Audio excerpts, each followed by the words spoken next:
We had a midweek break yesterday, and it's almost the weekend, and we get to talk about cars, advertising, and culture. What a day! This is episode 6 of the 2025 Daily Maverick Marketing Masterclass series, and welcome to our guests and our audience. This series is a collaboration between the Daily Maverick, MASA, and the ACA, and you can find out more about these industry bodies at acasa.co.za and marketingsa.co.za. I'm David, and I'm joined as usual by my colleague Khaya. Both of us have a love of cars, so this is going to be fun for us. And we have two very special guests who work together on the VW brand, one representing the client, that's Bridget, and the other, the agency, that's Alex. Let me introduce them for you. So Bridget Harper, currently Head of Marketing, Volkswagen Group Africa, where she's been employed for 16 and a half years. That's nearly 2 decades, as Bridget tells me. Prior to this, Bridget was on the agency side at FCB, Ogilvy, and BBDO, where she worked on everything from Sanlam, F&B, Coca-Cola, and yes, you guessed it, also VW on the agency side. Welcome, Bridget. Thanks for being here. Thanks so much for having me. Lovely to see you. Bridget is dialing in from a remote place, so I apologize in advance if there are any little glitches, but we're going to do our best to keep her live streaming. Next is Alex Goldberg, who is currently creative partner at Ogilvy, South Africa. Alex's prior experience includes Fox P2, BBDO, and Saatchi & Saatchi, amongst others. He was voted #1 creative director for Africa and Middle East at the One Show in 2024. He sits on the Creative Circle Exco, is craft chair of the IAB Bookmarks, and is co-author of the book Every Marketer Should Most Definitely Read. Alex has a list of awards to his name that requires a warm-up before you start scrolling, so I'm not going to read all of those out. I'm actually going to let you go to his own LinkedIn, and you can check him out further there. Welcome, Alex. Thank you for joining us. Yeah, thanks for having me. Good stuff. All right. Today's topic is staying locally relevant, and we're going to talk about that through the lens of cars, car advertising, car marketing, and connecting with local culture. And before we go there, let me just frame this conversation with a little bit of an excerpt from a video I watched on VW's local site. So if you haven't seen this brand journey video, it's very worth watching. Go to the VW SA site. And it struck me, this line, because it goes something like this. And our story became your story. VW and me, corner to coast, Kazi to car wash. No matter where the road takes us, it's not the car that carries the story forward. It's you, the people.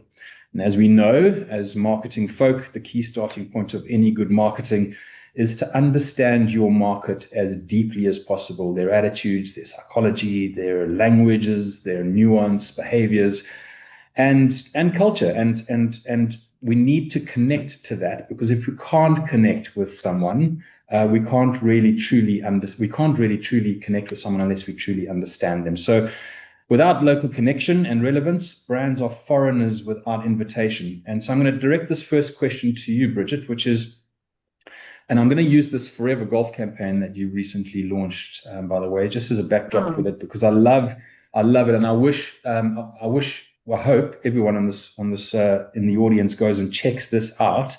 If you've not seen it, go and look at it. It's fantastic. It's where golf owners share the names that they have for their own vehicles. Names like Mamba, Rabbit, Fat Cook, etc. Really kind of local language. And I wanted to ask you, as someone responsible for the VW marketing across the continent, how do you give a global brand like VW, which actually has German provenance, the oxygen and flexibility it needs to kind of show up in a local way and connect with local consumers in the way that you have across so many different and developing markets? Tell us a little bit about how you approach that, Bridget.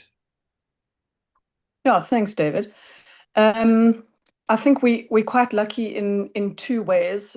First of all, obviously our parent company, as you've pointed out, being a big global company, we obviously have, a global brand print and CI guidelines, and there is a matrix for us globally. But when your entire brand positioning is centered around being the people's cars, it is acknowledged by our parent company that we. I think we've lost Bridget there for a second, so maybe we just want to, Alex, you want to jump in on that? I mean, I know you have a key role to play, obviously, in bringing this to life, to making localization work. How do you kind of bring that kind of localization to the VW brand? Um, yeah, so I think picking up from where we left off, I think we know the brand globally is known as the people's car, but our mission is Yeah. to make it the South African people's car. And that's essentially Right. been our North Star forever, going, what is it going to create? What can we do that really connects to the local audiences, that makes South Africans feel like, wow, you get us. This is a brand that's Yeah. for us, that speaks to us, that's deeply entrenched in our communities and our culture. And that's Yes. at every aspect, because whatever we do has to still feel like it's part of the mother brand. So Yes. even if Yes. someone looks at it overseas, they go, okay, that's Volkswagen at its heart, but I can see that it speaks to a local audience in a way that they understand and relate to. Okay. Thanks, Alex. I asked Alex just to jump in there, Bridget, while we lost you, but thanks for coming back. Uh, maybe you want to finish your thought. Sorry about that. No, I was just No talking worries. about our parent company, obviously being, a big global brand. We do have rules and parameters, but with Yes. people being our global brand positioning, we are lucky in that we work in a market where all around the world we're allowed, well, we're given that, we're given a bit of a loose leash to really, Okay. localize our work. So in China, there's, specific China, in America, Australia, all over the world. But the other thing I was going to say is we also very lucky in that we've inherited a legacy in South Africa of fantastic, iconic advertising. So there's a really, really high Yes. level of trust as well from our parent company in that, we'll just kind of leave them alone. This mysterious country that we don't really understand. Yes. So, Yes. so we are given that freedom, which is quite nice. And that allows us to do campaigns like you were talking about the golf campaign earlier, to do campaigns that are Mm. highly, highly localized. I mean, that campaign couldn't fly anywhere else in the world, only in South Africa. And I Right. think that's sort of the beauty of the brand that we own here. And that campaign, maybe we'll talk about it more in a little bit more detail just now, but that one Yeah. was such an easy one for us to kind of execute when the concept was presented by the agency, because it's a crazy thing where South Africans acknowledge that Volkswagen and Golf in particular is a German car, but there's such ownership of the brand in South Africa. People really feel like it belongs to the people. So when the agency Yeah. said, well, why don't we give them the campaign rather and just let them name the car and kind of run with it? It felt like a no-brainer. Right. Right. So, I mean, as you say, this is an extensive amount of effort and years of kind of getting that trust, in place with your owners, to be able to make sure that they give you the space to execute with that kind of creative edge. Let me go to Alex and ask him this question in relation to that. I mean, when you receive a brief, Alex, on VW, let's talk about VW specifically, and it could be a brief for South Africa, it could be a brief for Ghana or Kenya or one of the other African countries. How do you make sure that you're setting things up in a way that does connect locally? I mean, is there a kind of recipe you follow, or a secret sauce that you have that you can kind of share with us? What's your approach to making sure that you're connecting locally? Yeah, so I think the first thing we do is just we have a pretty solid understanding of what differentiates us from the other brands. I mean, essentially, cars are hunks of metal on wheels, but the difference between ours is that Volkswagen has heart and soul. And we're like, what is Okay. that human element to it? Bridget spoke about those iconic advertising in the past. It's those very human stories, very relatable things that people can connect to. So we work hard at going like, what's the human truth that we're after? What is the stuff that people on the other side go, oh wow, you get us? Because that's the Yes. thing now. Is like with social media and digital and stuff, you've got research groups in real time. You can immediately see if your work is resonating or not. So we do a lot of research. Nice. We look at the comment sections are gold.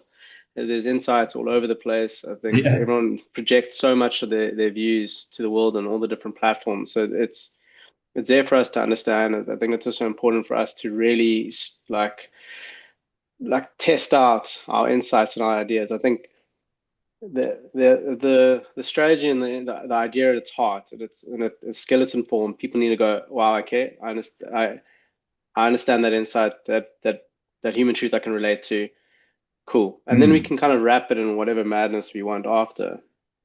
It's never too mad. Yes. Yes. It makes Bridget's like, um, but I think when those briefs come, I think the the strength and the true value of a relationship that's between Ogilvy and Volkswagen over the years is just everything is built on trust and our ability to be quite fluid in the way that we address briefs. So if we get something like I can jump on a call with Bridget, we will go and we'll Okay. talk about it and interrogate these things.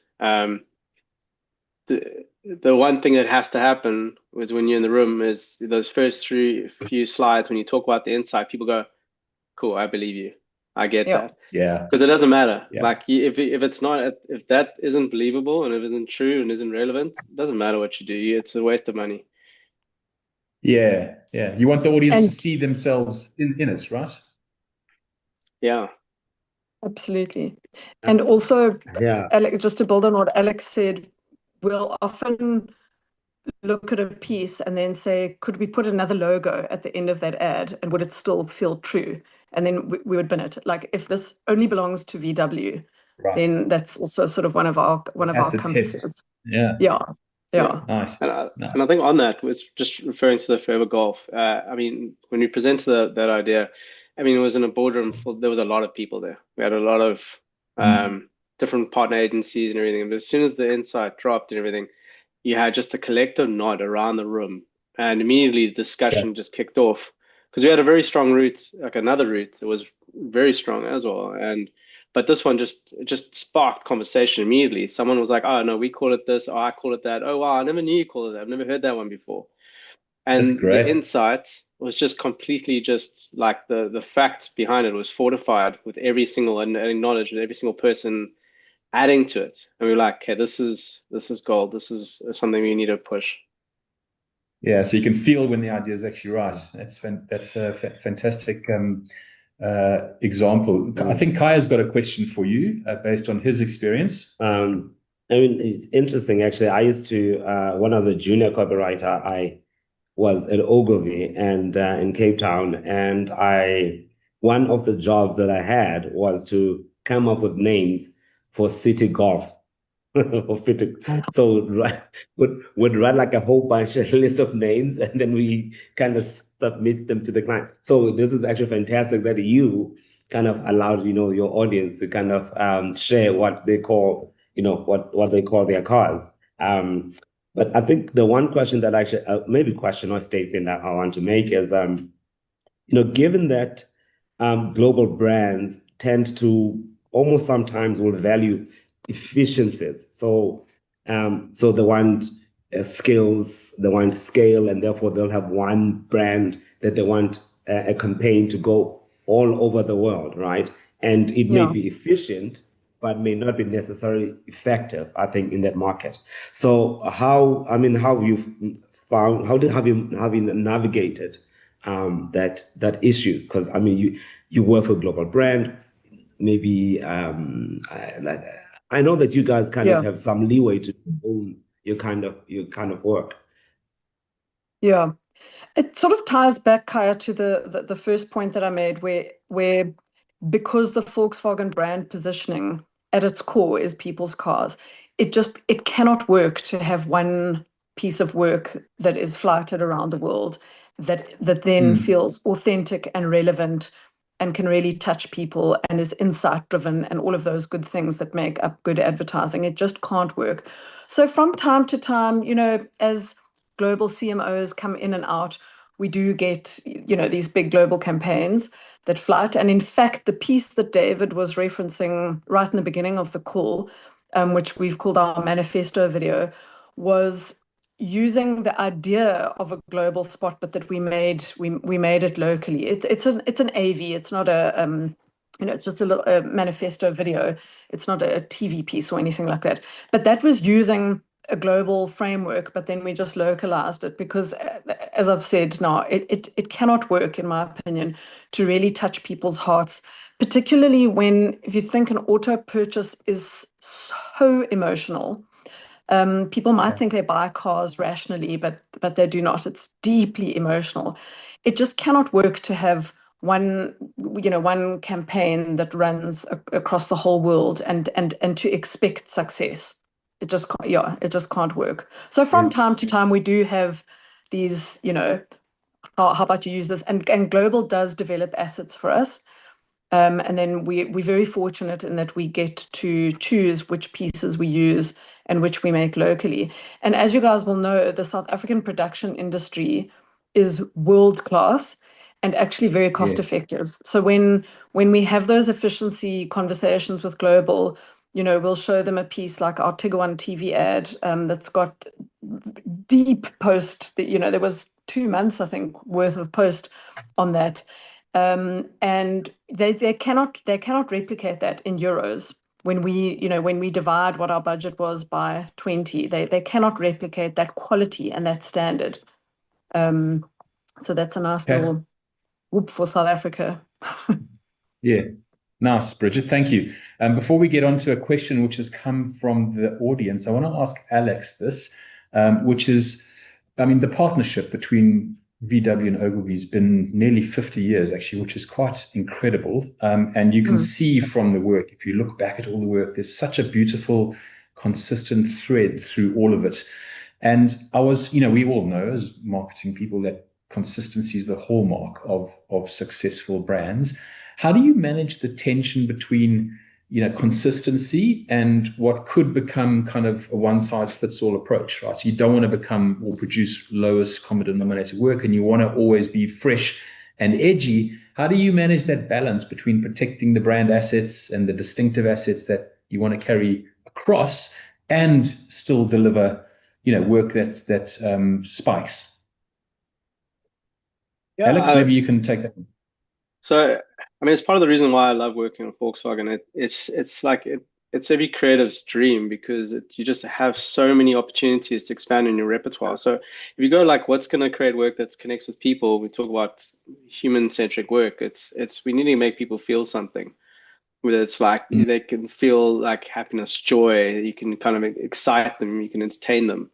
And because you've got a vast range of vehicles in this family, each one connects and speaks and caters to a different audience that relates to different things. So we will create work that speaks to a Polo Vivo audience in a very different way that we might speak to someone who's looking to buy a Tiguan, which could be doing it because it's a family car, versus an entry-level student, thing like that. So it really does give us opportunity to really kind of play in those spaces. I think a big brand, an iconic brand, people expect big things from. And we kind of really love that pressure. And we really want people to really look at our piece of work and go wow, there's someone thinking on the other side of that.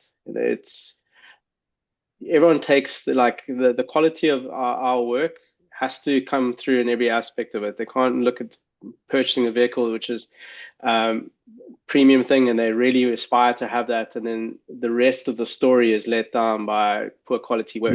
Because if we look at the age of storytelling, every interaction is a chapter of that storytelling.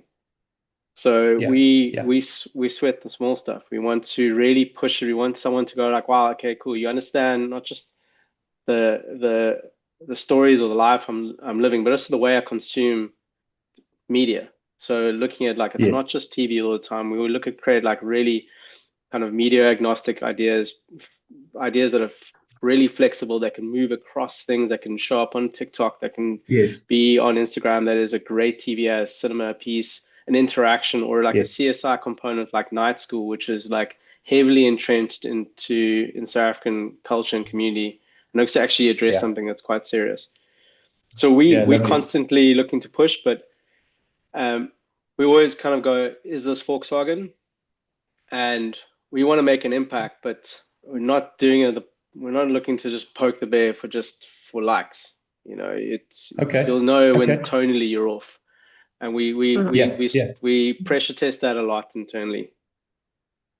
Let's double click on the segment thing quickly, because we talk about different cars for different segments, but also, within that there are very diverse sets of people. There's a question from the chat that I'm going to ask Khaya to relay back to you, because I think it's a very good one. So this is a question from Sarah Connolly, and it says, SA is very diverse culturally and socioeconomically. How do you identify and prioritize which audience insights to lean into without diluting the brand? Should be easy. I can. I mean, Bridge, you can go. We've got all of the, the tricks and tools like brand prints and all of those things per model. But I think ultimately you can't keep everybody happy. We are in a very diverse culture, diverse society. And so it's not possible to keep everybody happy all the time, especially if you want to make work that really resonates. So we actually, believe it or not, we get a lot of complaints because sometimes work can be very polarizing, and I see that as a good thing. Yeah. But I think if you stay true to your personality, which we like to think that we do, which is, if Volkswagen walked into the room, he or she would be down to earth, would be able to crack a really funny joke that would get everybody kind of like, into the circle, very inclusive, very authentic, like an authentic person. And I think at the end of the day, if you are like a down-to-earth, authentic personality, then most of the time you are going to resonate with the crowd. So I think that's sort of how we do it on a high level. And then we also work down on a model level, because as Alex has pointed out, there's a range, there's a car for every stage of your life. Yes. And so we do have these sort of pockets of audiences. But sometimes, like with the golf campaign, to be honest with you, that golf campaign was aimed not necessarily at our buyers. It was aimed at our fans, and there is a difference. So we kind of nurtured that campaign for the fans, who then go and continue to add the cool factor to the brand, which has a sales impact. So in a strange sort of way, we didn't target our buyers there, if you know what I mean. Yes, I do know what you mean. We often try and distinguish between a source of reputation and a source of business, right? And you sometimes have to pitch your communication at where you're trying to build the image rather than where you get the buying from. Yeah. Because that gets pulled up in the process. Yeah. Exactly. I think if I can touch on, I think we do have this incredible country with it's such incredible cultures and so diverse in so many places, and I think some brands can do themselves a disservice by trying to appeal to trends or things that are like really kind of important in culture, but it doesn't feel like the brand has earned the right to be in that space, and it doesn't. The fit isn't genuine or authentic, and people spot it immediately. That's like the audience is so savvy when it comes to that. So wherever we want to play in, we have to make sure that that the tensions we're speaking to, the cultures that we're tapping into, that the brand is right to be there and has earned the right. So that golf brand, what we loved about it so much is that it's such a passionate fan base. It's become this community that everyone has got a story connected to it in some way or another. And we really kind of acknowledged them and gave them, put them in the spotlight. And the impact it had on the wider audiences is just been so incredible. Yeah, thanks for that, Alex.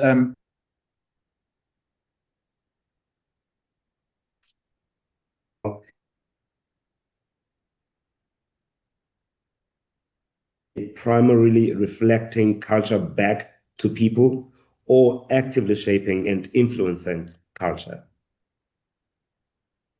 Sorry, I just broke up there. Can you just repeat that, please, Khaya? Maybe repeat the question quickly. So let me just repeat. Local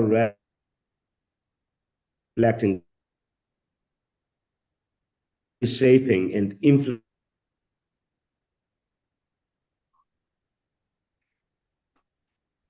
Sorry, I'm also not getting Can you that. hear that? Sorry. No, you guys No. broke up there. Sorry. Hopefully Okay, let me read it out. If I can you hear me clearly? Yes, I can hear you Yes. clearly, yeah. Okay, I'm not sure what's happening with the Wi-Fi signal, but do you see local relevance as primarily reflecting culture back to people or actively shaping and influence, one way or the other, or both? It's both. Both. Like, yeah.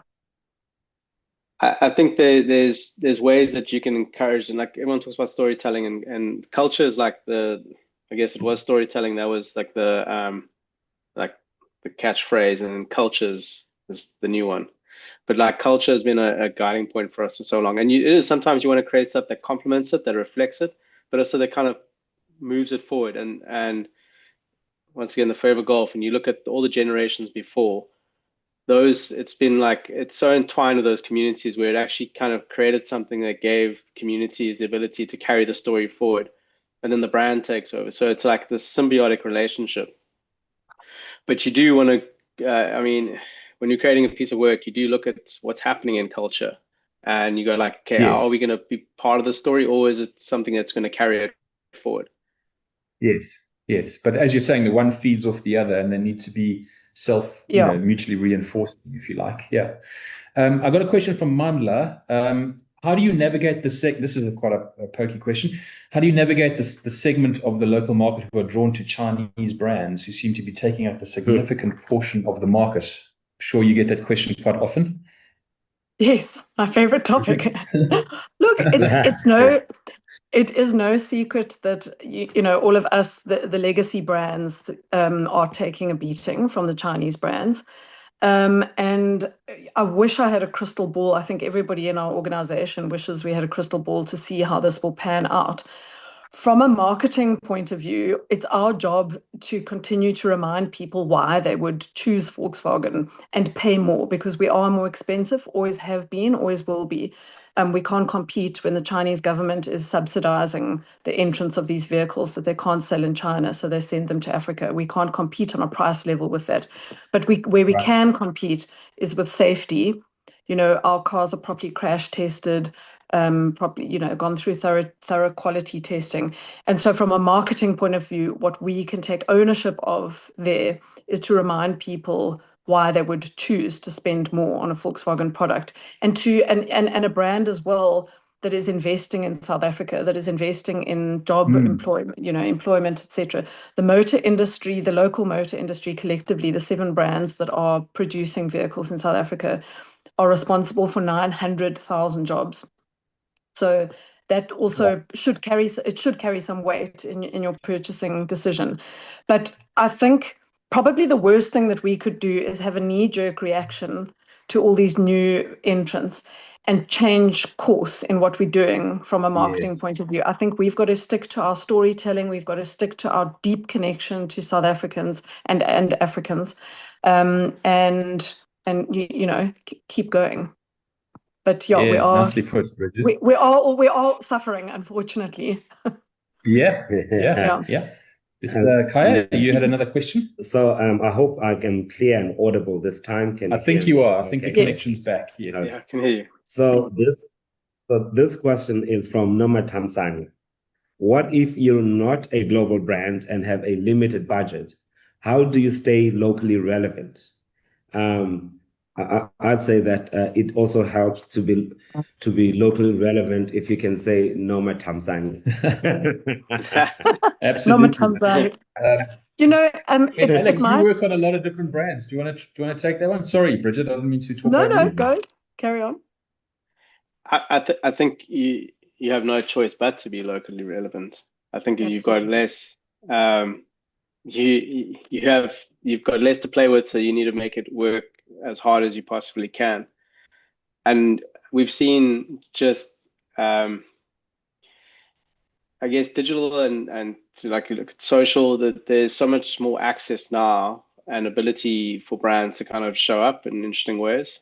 And listen, there's going to be so many like different brands vying for your attention. It's going to be hard to cut through, but that's where the importance of creating work that people go, oh, wow, you get us. That's so cool. And the stuff that they want to share. And that's always the Yes, consumer is the third person in the room. And we talk about the importance of creating work that people want to share, like that earned media, that shareability. You're going to certainly respond to a piece more if someone has sent it to you and said, "Oh my God, I love this. I think you're gonna love it too." That really, lovely. like that, everyone becomes like ambassadors of it, and we always try and aim to turn our consumers' social feeds into media space for us. If someone's posting and suddenly Okay. they're becoming an ambassador, that goes to their followers, and the ripple effect is measured, like it makes a huge impact. And no one's going to do that to a piece of work they don't connect to. So Yeah, any local brand, regardless of the budget, they're going, okay, well, how can I make this brand mean something to someone and just get them and make it stand out? And that's also you can't play it safe. That's not going to get you very anywhere. nice. Yeah. Thank you, Alex. Bridget, did you want to comment on that before we move on to the next Yeah, question? I was just going to say it might surprise you. It always surprises people, I think, to find out that we actually don't have enormous budgets. I promise you that. That entire golf campaign, production and media, cost us what we would have previously spent on just producing a TV commercial. So we really, so I think what I would do is, if I had very limited resources, which I do, is to find that one thing. I think it's quite easy in 2025 with so Mm, many different platforms and there's so many different conversations, so easy to get yeah, distracted by all these new shiny things, but to find that one thing and just stick to it and do it properly. So instead of spreading yourself too thin over, 5, 6 different opportunities, just do one thing and and make it relevant to a South African audience. yes. Very good advice to Mm. focus on being absolutely specific about what kind of point you want to get across and building everything around that. That's lovely. I've got a question from Clint Hess. What's your view on legacy South African brands trying to drive greater relevance or appeal and potentially losing their DNA or audience in the process? How do we, manage that line? Where is the line? I'm not sure I fully understand that question, David. Can you repeat it? I I think the question is trying to get to the point of saying, if you're a legacy South African brand and you want to connect in a more I guess emotional and relevant way to your target market, how do you do that without losing your core? Maybe your core audience or your Your DNA comes existing from a different audience. time or a different place. Yes, yes. Yeah. Yeah. I mean, I think we can take a page out of Jaguar's book on potentially how not to do it, is to not do a Yes, 180. Um, I yes, think I think it's quite dangerous, and that exactly ties into the point earlier about getting distracted by new shiny things. I think if you've got an yeah, existing audience, that is an incredibly valuable asset, and you need to do everything in your power to not let go of that existing audience. But if you're looking for new audiences, maybe what you need is, from a product point of view, maybe a new flavor or a new variant or a new whatever, to try and hunt a new audience with possibly with a new product, or otherwise to show up in places where you weren't before. But I, in my view, wouldn't do a complete 180. I think that's quite dangerous. yeah, yeah. Yeah. Very good advice. Completely agree, Alex. Yeah, I think it's which said that was really important. I think you need to show up where they are. I think your existing audience. I think if you create a piece of work that is so radically different from the ethos of the brand, then you actually alienate all audiences. Because you Yeah. don't even know Yes, how that's going to go. But your core audience will be like, "No, you guys have. I don't know what you're doing." That's a yes, huge red flag. That indicates yes. that the brand's in trouble. They don't know what their identity is. I think the core thing is going, okay, we're going to expand and speak to different audiences, but we're going to go to where they are. So like with Forever Golf, we were like, TikTok is a huge component of this. So let's show up in a way that is right for the place, and it doesn't just look like we shot one thing and then just like kind of, you know, cropped it in different ways and put it on there and hope for the best. We made sure that we were speaking to the right people where they are in a way that feels natural. It wasn't pulling them out of Yes. where they're at, and so that by doing that, we're Yes. pulling more people into this community in a way that goes, wow, okay, like this brand's for me. Because ultimately, it's like Yes. going to the earlier thing of how do we get people to buy our product for someone else? It's the head and the heart. Like, why is someone with all the Yes. logos? What goes and goes like? It's like, cool, yes, that other thing can do that, but this one really speaks to me now. And it is Yeah. about knowing what the range of the product audience, what is really going to find, like, where does that audience consume media? Who do they relate to? Who are they influenced by? What is the content they're going? And we can really connect to that and create work that is playing in that universe. And you're pulling people into our orbit. Very importantly, Alex, what you said there, I just don't want to lose that point about trying to be something that you're not. If you don't have a true sense of your own identity and who you really are, trying to connect with another target segment and not show and projecting something that you're not is very problematic too, right? I mean, you can't promise something that you're not. Yeah, it's scary times. I think like you can tell when some brands haven't got such a strong DNA. I Yeah. think we're fortunate that we have a legacy brand that really kind of tapped into something that connected people, that's been strong, which has been an anchor for every market around the world, every to work off, but find ways that Yes. is relevant for an audience. Some other brands don't have that, and that's why you Yes. got to do that foundation work justice. It's you can't just Yes. throw a random tagline together. It's kind of like, is this relevant to my product and my brand? Is it lived throughout Yeah. with our people? I mean, that's with Volkswagen. It's such an incredible brand that like it's so deeply entrenched in South African culture, from like job creation to sponsorships. It's like from Banyana through to the motorsport Yes. division to like CSI initiatives with the government. So you kind of it's showing up in ways that is right for the brand. Um, Yeah, exactly. So before Khaya adds another point here, I just want to say back to Clint. I mean, I think what we're saying is that if there's something in your DNA that is truly you, go back to that and then present that back to that segment that you're after in a fresh way. But make sure you're linking it back to a truth that is really who you are as a brand. Khaya, do you have another point? So I have this question for Bridget. So, how do you convince global teams of local insights? Teams that reflect, like for example, like terms that may reflect the local target market, and how because sometimes there's certain things that could raise an eyebrow from someone who is not from the market. For example, for someone who wants to call like a golf the 32 rand or Yeah. 32R or like in the Forever Golf series. And for example, leveraging, for example, the power of like VPAR. Like, how do you Yeah. convince someone on the global, like in Germany? They're like, what are you talking about? What's VPAR? Do you know, side note, we're not allowed to use Virpa because somebody trademarked it. No Some Oh, way. really? opportunist. Yeah, yeah. So some opportunistic South African. I think you've got to have two things. You've got to have data or information or facts to back your claims. It can't just be Alex's opinion. It's got to be something that you can prove to your parent company if they question it. And then secondly, you've got to be quite a good salesperson. So when you're presenting, I frequently have to present work upwards in my organization and also over the water. And you've got to really, I mean, this maybe sounds incredibly fluffy, but you've got to you've got to really believe in what you're doing and have the facts to back what you're saying. And then you've got to sell it. If you believe in it, you've got to do a really good sales job, Yeah. is my opinion. Yeah.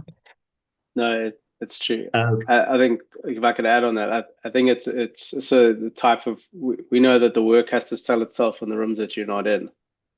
So like even with our presentations, the way we look to kind of, because we're not always in the room, we're not going to have someone local. So it is Yeah. important of having the right data points, where it's like vox pops from audiences, whatever there's someone actually goes, okay, cool, there it is on paper, I get it. And then got to see the passion and the potential of it.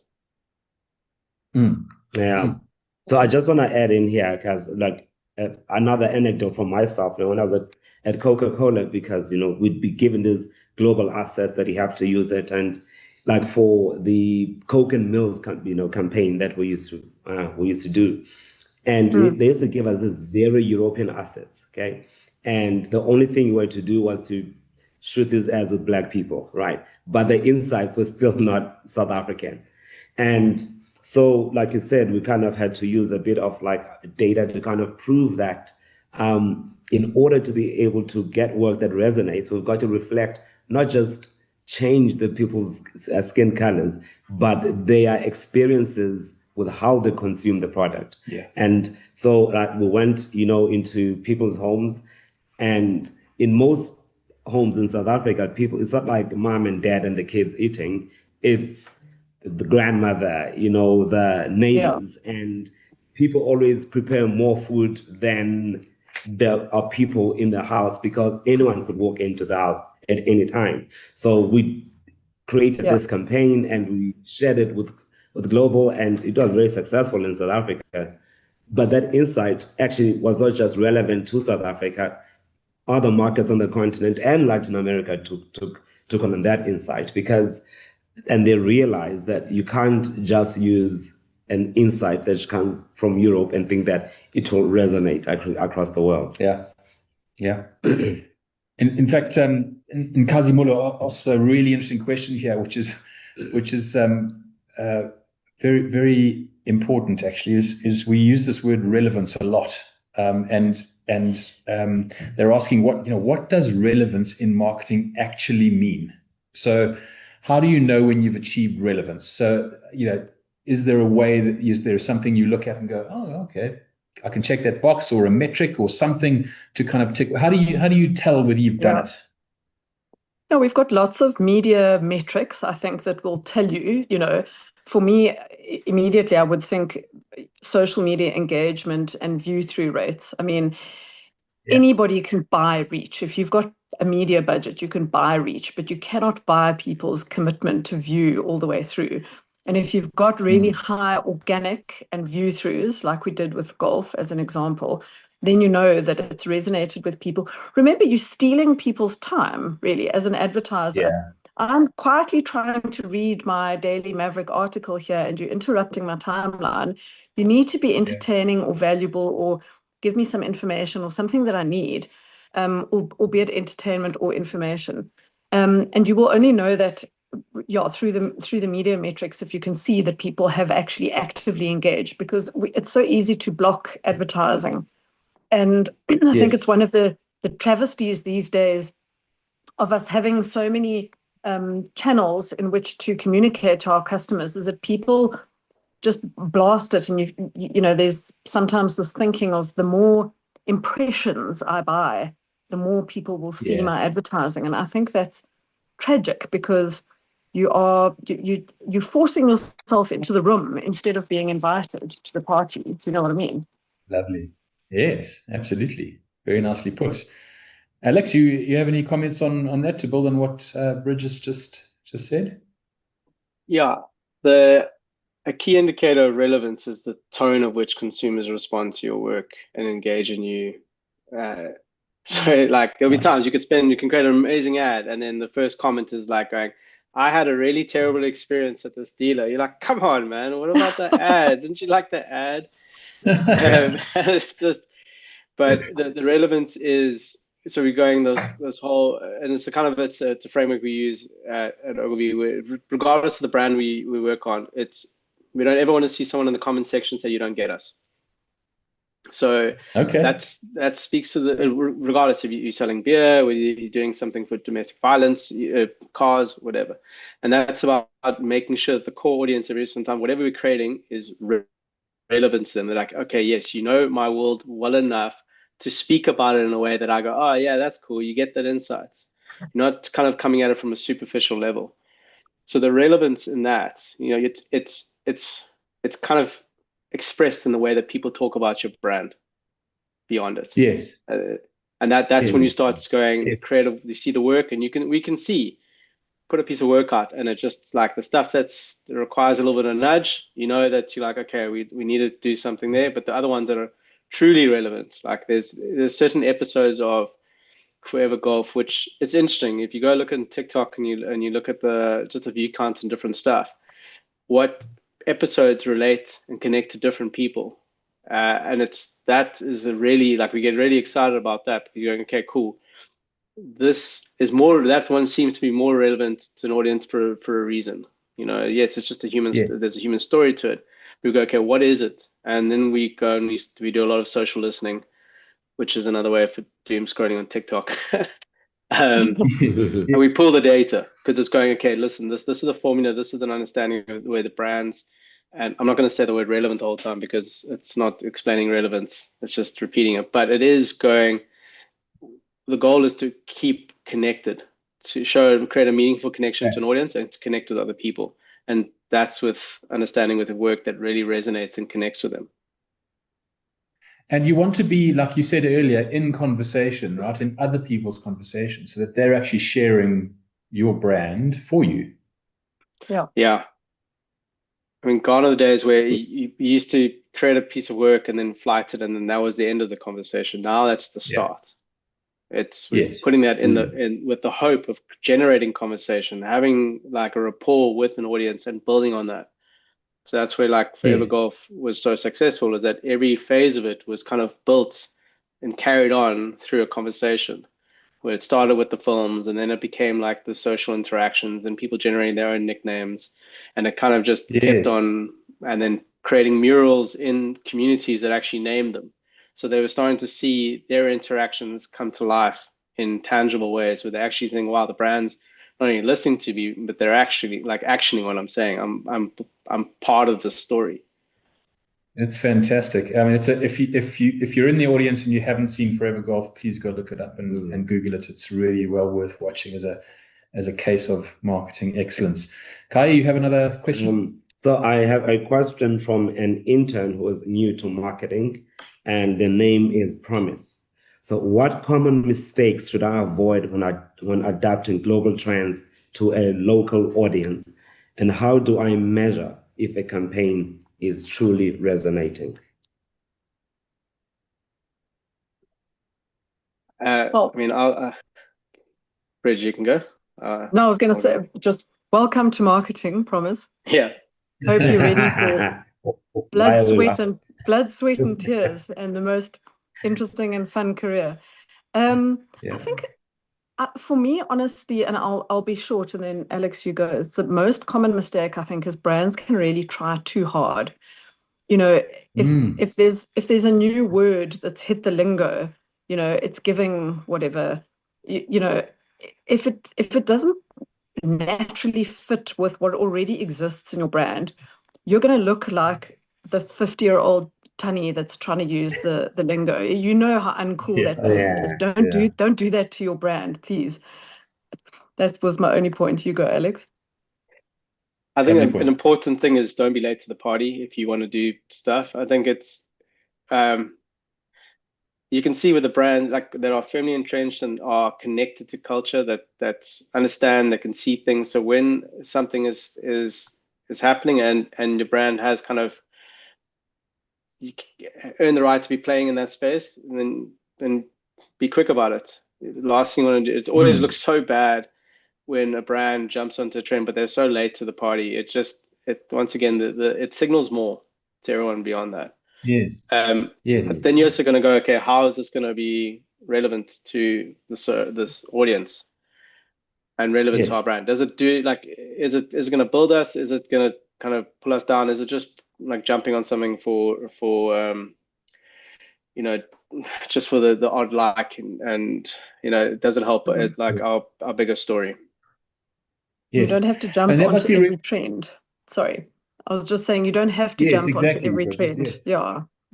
Yes, exactly. And sorry on that. It's just so important to understand the full complexity of trends. like if the full layer, where things come from. Sometimes someone might jump onto something, but they don't actually know the context behind it, and then they can get cancelled as a result. People are like, Okay. and that's about, if you want to play in that space, then you need to know it well enough to stand out in it. You have to have permission to play. Yes, you have to build the credibility to have that conversation. Okay, I'm going to ask you. I think there's time for one last kind of theme before we get into closing out. But let's talk about you making work here for other markets on the continent. I mean, that must have to be well thought through, right? So, I mean, you've got to make work for Ghana, and I think you recently have produced a piece for Ghana. Maybe let's talk about that particular piece. How do you go about making sure that you're connecting with that local audience as a team from South Africa? Yeah, using every possible resource that you have is the answer. So we've made work for Rwanda, Kenya, Ghana now so far, and Mauritius. And Ogilvy has either an owned or affiliate office in those markets, as does our media agency. So we have, Kantar brand power studies so that we're not going in completely blind. And then with the creative work, that goes to the affiliate office to kind of litmus check it with them to make sure that we haven't missed the mark. But it's been very interesting operating in the continent because we are, in South Africa, we're a well-known heritage brand, as we've been discussing this whole segment. But in the other markets, we're very much a challenger brand. So, for example, this touring piece that you talk about, David, the very clear direction from our MD is, I'm not going to give you all this money to go and make a spot just for Ghana, because we don't have those luxuries. You've got to make it work in all the markets.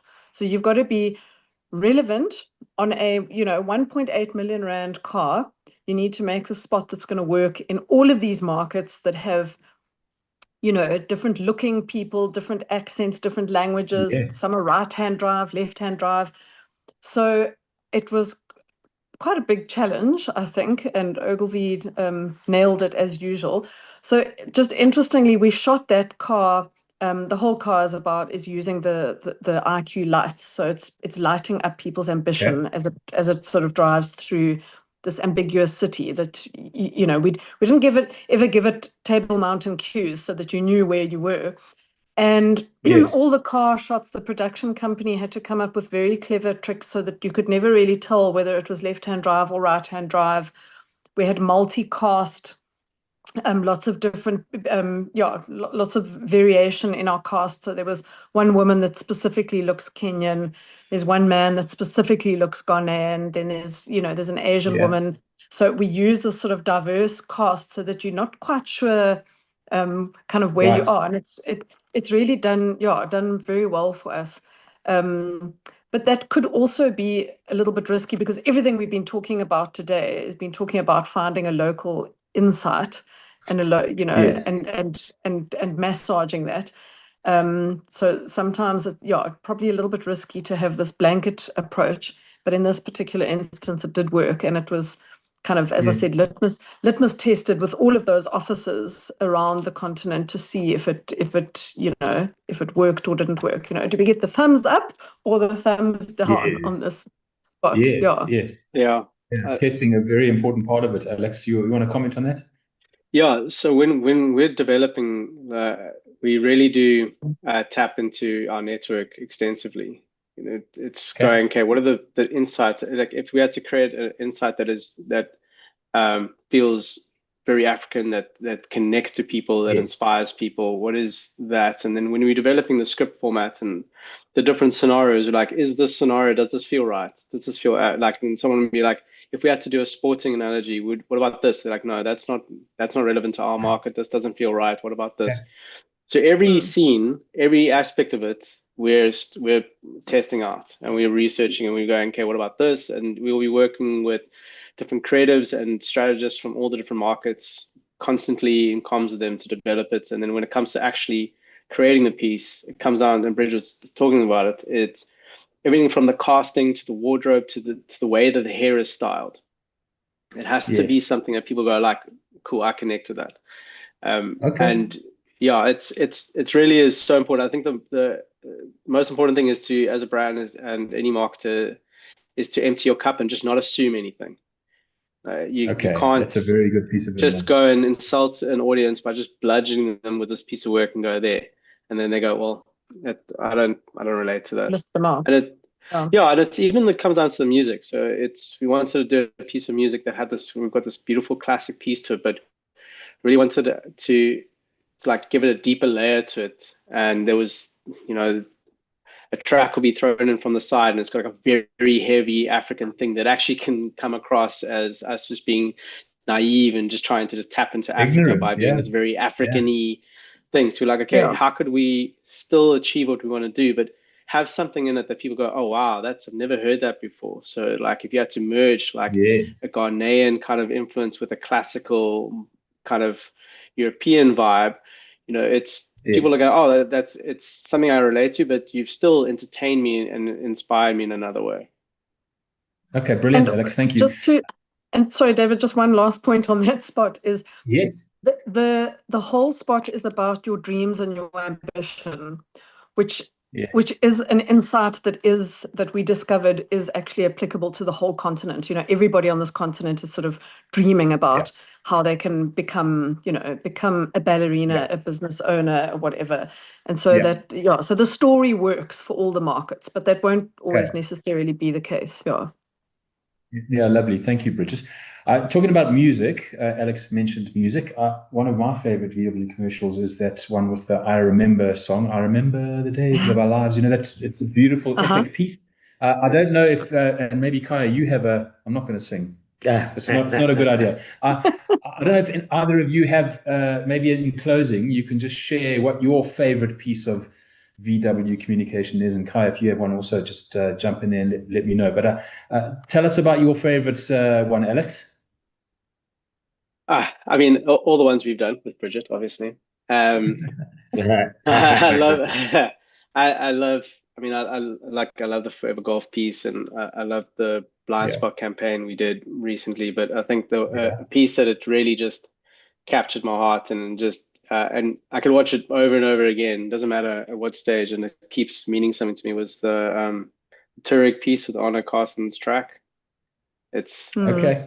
If you played that track today, the tension with the father and the son and that stuff, people would immediately connect. That was mine. It's timeless. Still work. Yeah. You as well, huh? You like that one? That was the one I was going to say. Yeah. It's Really? incredible because it's got a beautiful it's got a very beautiful tension, an amazing human truth, and a great resolution at the end. And it's really about the car. So for me, that is I think it's my all-time favorite South African Volkswagen ad. Awesome. Bridget? I mean, this is really like trying to pick your favorite child, guys. It does feel a little bit impossible. It's the reason I've been there for 16 years, I think, is because every project is like just better than the next. But I think particularly reflecting on everything we've spoken about now, for me, it's got to be the Volkswagen Night School. Because I think, again, this was one of the projects when it was presented by Alex, everybody, through my vertical, everybody just nodded and went, where do we sign? This just makes so much sense. We have to do it. And I think, being a South African brand, with all the employment and deep rooting into the country that I spoke about earlier, it's really important to kind of put your money where your mouth is as well. And I mean, just very briefly, for those that don't know the campaign, the whole insight is South Africa is one of the top 20 most dangerous countries in the world to drive in. We drive very badly. It's a combination of the roads, the lights, all of that. But education is at its core. And half of our road deaths happen at night. And so the insight behind the night school is that we only learn to drive during the day. And in fact, the K53 has not one single piece of material that talks about night driving and how the dynamics are different at night. Not one single question in the K53. So we had a lovely event, and we had influencers, and we got a lot of social media traction, and all those nice fuzzies, and there's a beautiful AV, all of that stuff. That's all very nice, touchy-feely. But I think for me, like where it really lands properly is that, we wanted to try and make sure that we could change the law in South Africa, or the way that people learn to drive. And so what we managed to do through, in the space of 2 years, was actually have the driver manual. So all driver educators in South Africa get given a manual by the RTMC Yes. on how to train people. And that manual has now been updated with some of the night school curriculum in it. So it actually addresses. So that to me is really just, as a brand, putting your money where your mouth is and saying, we really do care about South African lives. We care about people staying safe on the road. So that's probably, in the last 16 years, got to be the thing that's really touched me the most. Yeah. Yeah, that's very, very meaningful. I'm going to have to wrap us up right now. I apologize. I feel like I'm going to the news on the radio, so we have to close out the session. I really appreciate your time, Bridget and Alex. Thank you so much for your generosity and for sharing your insights with us. It's been lovely chatting. And thank you to Khaya, my co-host, and thank you to the audience for all the lovely questions. It is episode number 7 on the 9th of October. We look forward to seeing you there. If you haven't signed up yet, please go to events.dailymaverick.co.za and you can sign up there. But thank you everyone again. Have a great Friday tomorrow. And remember to be good at marketing and take care. All the best. Thanks, everyone. Thank you so much. Bye. Bye-bye. Bye.